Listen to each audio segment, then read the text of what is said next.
One of our amazing patrons gave me a doozy of a challenge build. I was requested to make a build that is going to have proficiency in every single skill in the game, be able to speak the majority of languages, have the ability to disguise theirself, and all of this must be done by level 10, and I personally added the extra stipulation of it needs to at least be decent in combat on top of this. This might be the craziest skill build I've ever built. This is the Expert.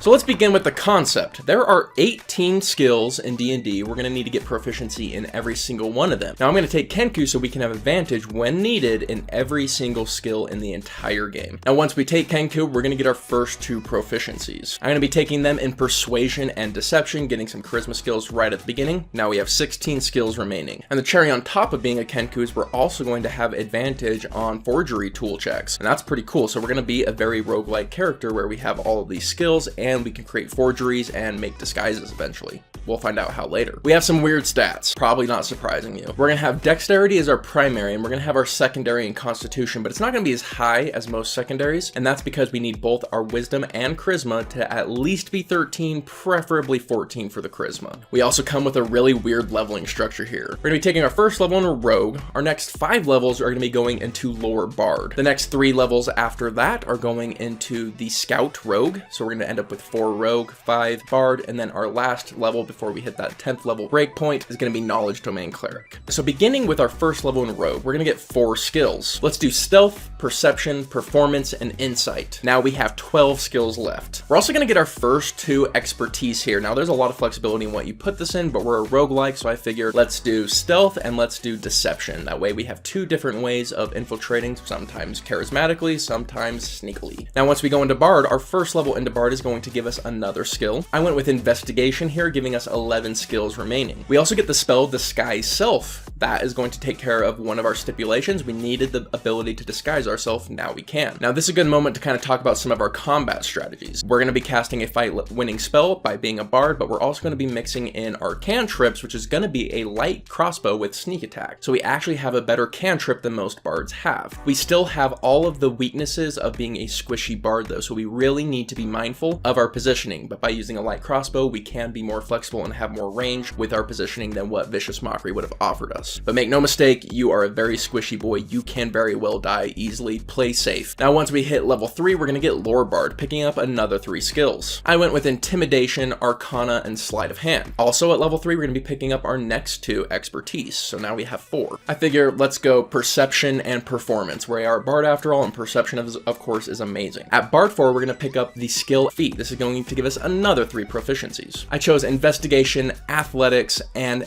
Animal Handling. At this point, we only have 5 more skills remaining. Now we could leave. We're not going to get another skill for going into Bard 5, but by going into Bard 5, we're going to get 3rd level spells. And this is massively going to increase our combat effectiveness. Now we can have cast Hypnotic Pattern, which I don't care what level you're at, Hypnotic Pattern is a solid spell. So let's abuse it because we kind of need to. But additionally, we're also going to get the spell Tongues. Tongues is going to allow us to speak literally every language in the entire game. So we've checked off another one of those goals and limitations that was set out for this build. Now our next 3 levels are going to be going into Rogue. And right away, we're going to be picking up that 2nd level of Rogue, which is going to give us Cunning Action, which is massively going to increase our defensive prowess. Now we have the ability to hide and we have the ability to disengage for free as a bonus action. That's huge for our survivability. First thing is we're going to become a Scout. Scouts are going to give us proficiency and expertise in nature and survival. Now we have 6 expertise, but quickly make that 8 because we also get 2 more expertise by being a rogue. I chose Insight and Sleight of Hand because why not? We have a ton at this point. Just throw them wherever you want them. And did I say 8? Make that 9 because next level we're going to be picking up the feat Skill Expert at Rogue 4. This is going to give us another expertise, but as well as another proficiency. I chose Medicine because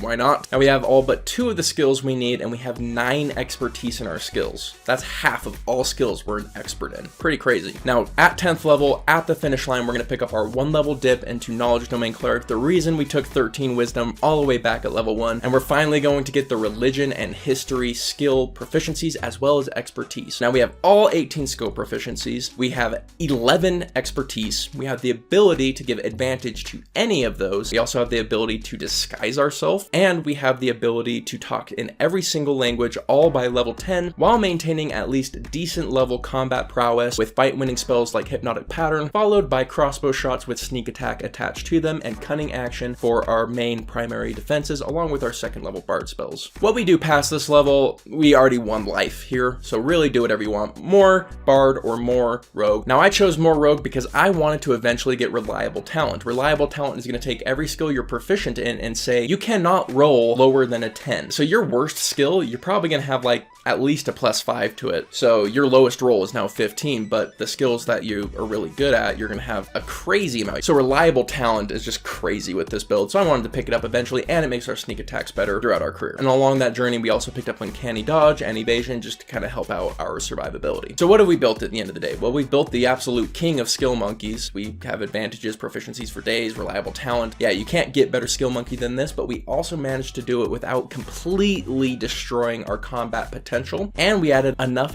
additional utility on top in disguises and languages that we could be a crazy infiltrator. I think this would be a fun build to play, but what do you guys think? This video challenge was brought to you by one of our patrons, Rav. Rav is the man, and we totally appreciate his support. Thank you so much, Rav. If you want to support the channel just like Rav, consider joining our Patreon. You're going to get a ton of awesome benefits, and I'd love for you to check them out. All right, but with that, my friends, hope you have yourselves an incredible day, and I'll catch you on the next one. See you then.